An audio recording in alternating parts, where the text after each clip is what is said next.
Okay guys, I just wanted to do a video on what it looks like when you're doing a manual regeneration of the DPF system. See, there it is.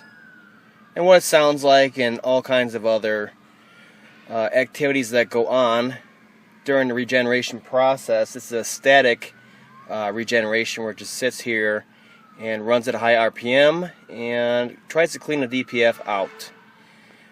This one has some engine problems with the DEF system. The diesel exhaust fluid that actually cleans up the exhaust even more after the DPF has done its job. And we are stuck in idle only mode right now. And it's pretty crazy that the government can shut down these vehicles like this. I think it's ridiculous. This guy's actually stranded. This truck has 10,000 miles on it. It's 2013 6.7 liter Powerstroke, and he's stranded. Totally a camper, fifth wheel camper, on vacation across America, and he's stranded because of the DEF fluid fault. So we put in a couple of knock sensors, and after each step of repair, we need to do a test drive for a drive cycle so it can see if it passes now or not. And it's actually reducing the knocks through the after treatment system.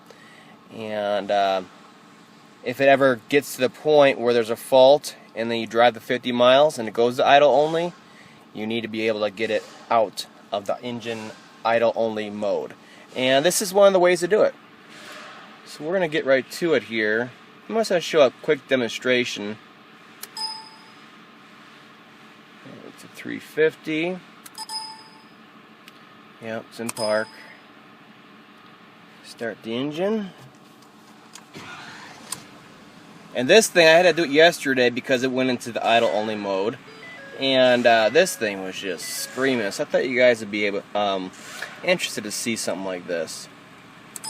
Okay, it started.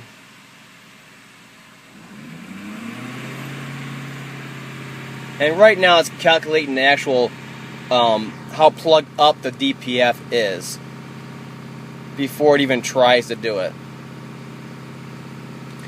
Now you can see my old values that are stored in the PCM before this test is doing right now are at 0.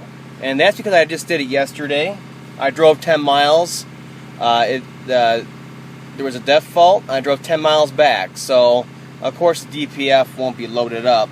So right now it's just trying to heat up the exhaust, and then it's going to start comparing those PFE sensors that are in the exhaust there for a pressure feedback that's too much, and it's going to be able to calculate the DPF, how much is plugged up, just by that.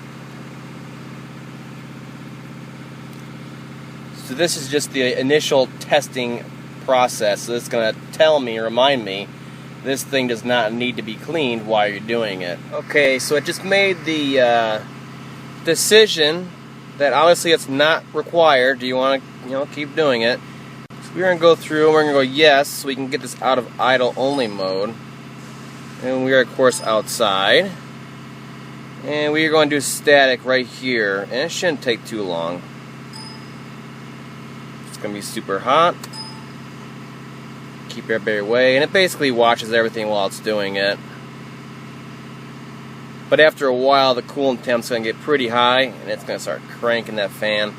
And the engine only runs at 2 grand, and it'll stick right there at 2 grand. These things are very precise, but that fan will come on and it will scream. I think it's probably 100% duty cycle. I can tap into that while it's doing this, but it sure sounds like it. It sounds like the engine is a runaway and it's about to explode, so it's kind of interesting. I thought maybe you guys might be interested. We'll come back to it when it starts cranking it up.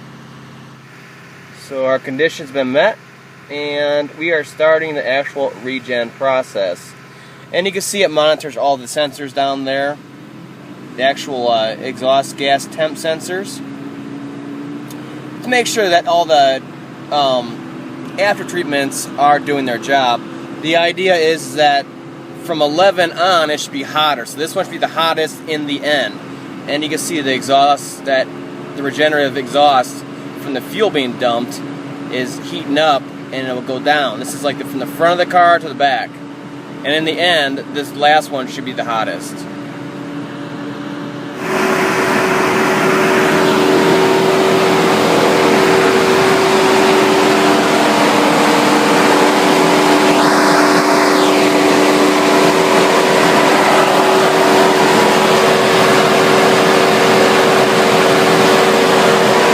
Just finished all on its own, and then I want you to idle the engine for another couple minutes to try push anything out that may have baked off on there. It's always a good idea after a high run like that, high idle run like that, to let it run so you can keep the coolant flowing through there. So I let it go for a couple minutes. But yeah, so I just wanted to give you guys an idea of all the craziness that happens when these things regenerate, especially at a static state like this in the parking lot. It gets pretty loud and it gets pretty hot and it starts stinking pretty bad. So